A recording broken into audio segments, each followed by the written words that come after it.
I hate being a blonde. I did my eyebrows today because I don't have eyebrows, but if you can't tell, I also don't have eyelashes. Hey guys, it's Sophie. Welcome back to my channel, or welcome if you are new. Today, going back to my roots, and we're doing an acting video. I've done a few of these, like my top acting tips, but it's evolved a little bit over the last 6 months because I took the same acting classes for like 2 years-ish, a little more than that even.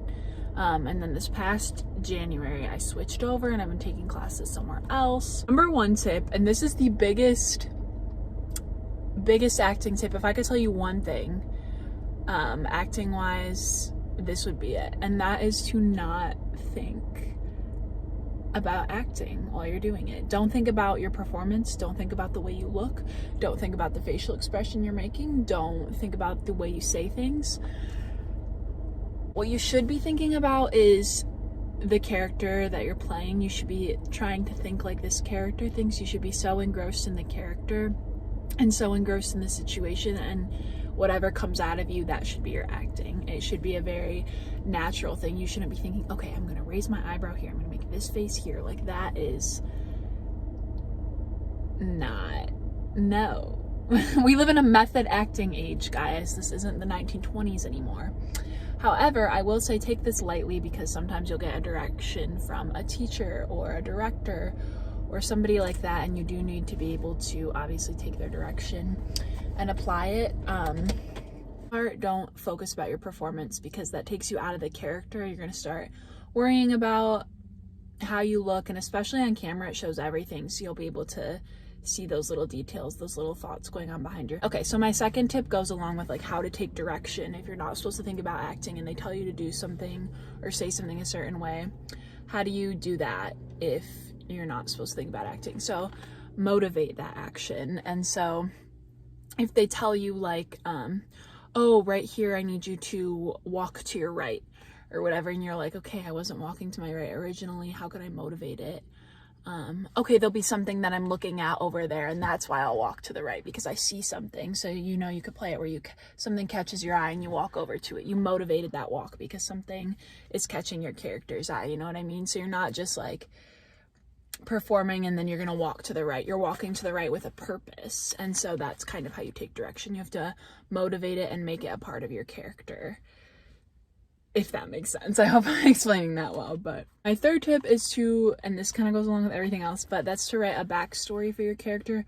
No matter who you're playing, write a backstory. If it's a play, if you're doing some film work, a movie, or whatever, write a backstory for your character. And so basically what this means is you take your character and you make them a full person. What type of music do they listen to? What type of thoughts do they have? Obviously, like, what's going on in your scene, you know, the who, what, when, where, why, what's their motivation of the scene. Obviously understand that, but understand your character as a person as well. Their likes, their dislikes, their interests, what type of music they like, what's their favorite color, who's their best friend, what's their home life like, and work out all these little details so that they're a full person. So when you're playing them, you're playing a fully round person. It's going to transform your acting. 4, don't be afraid of change. So I know for me, for the longest time in my old acting classes, we did monologues a lot, and I would like do a monologue like one time and just get sick of it. So I'd constantly come in with a new monologue like every week, memorized and stuff like that. But my acting coach was like, dang, you're like the monologue queen, just because I get so sick of scripts. And the reason that I do this is I'm a very like routine and kind of mechanical person. And so like, say I do a monologue and I like the way I did it, I can kind of ingrain that in me, and then I'll do it the same way every single time. So don't be afraid of change. That's something that I've really been trying to work on, and that will help you to not get so sick of a script too. If you know the lines really, really well, that's awesome, because then you don't have to focus on the lines. You can focus on genuinely like playing the scene. And try and find new ways to keep it fresh. I know it can be hard. I'm working on a film right now that I've been working on for like 6 months, and I'm so sick of the script, but I'm trying to find new ways to like keep it fresh and to change the way I say things. So I'll just like kind of tell myself before I do the scene maybe a new insight that this character has had. Like, this time I'm gonna play a confrontation scene and there's like some conflict going on. So instead of going in angry and playing it like that, I'm gonna play it a little more passive aggressive this time. So I'll kind of set the scene, set the tone in my head before, like, okay, I'm gonna play it a little bit more passive aggressive this time, and then that will kind of change the way I say things. So that's something you can do, but don't get in a rhythm of performing. Find ways to break the rhythm. You could talk to your scene partner about maybe some actions. Maybe you guys touch each other at a certain point. Maybe pull away at a certain point, like whatever. Just find some ways to kind of break the rhythm.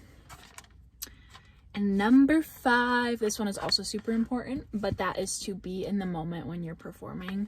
Again, this kind of goes along with, don't be focusing on the way you look, on how you're performing, anything like that. Just be so fully engrossed in the character and so fully in the moment. For me, I do character thoughts just before I perform. So I'm like, what is this? Not what is Sophie thinking, but like, what would this character be thinking about right before this event? Kind of a pre-scene. But even before my pre-scene, like when I'm sitting in my chair getting ready to perform, I'm doing character thoughts. Like, what would they be thinking about?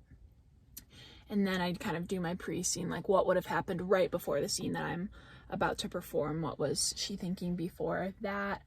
That helps you kind of be in the moment and be with your character. But sometimes when I really, really struggle and I'm just like, my thoughts are going crazy, I will just literally tell myself, like, and I learned this from Emma Stone. She said that she does this in an interview, but that she'll be like, okay, like this is a chair. This is a floor. That is a ceiling. I hear the sink dripping, like just saying things that are genuinely like happening around you, being so fully present so you can't think, and then right when the scene starts you're so present and so there that your mind isn't running around. So yeah, those are my top 5 acting tips as of right now. I hope that you guys learned something from this video. I hope that you took something away. I hope that it helps you. If you want to comment your top 5 acting tips down below, or just any comments on anything I said, anything to add, anything like that, feel free to comment it. But yeah, thank you guys so much for watching this video, and hopefully I will see you next time. All right, peace, love, and awesomeness. Catch you on the flip.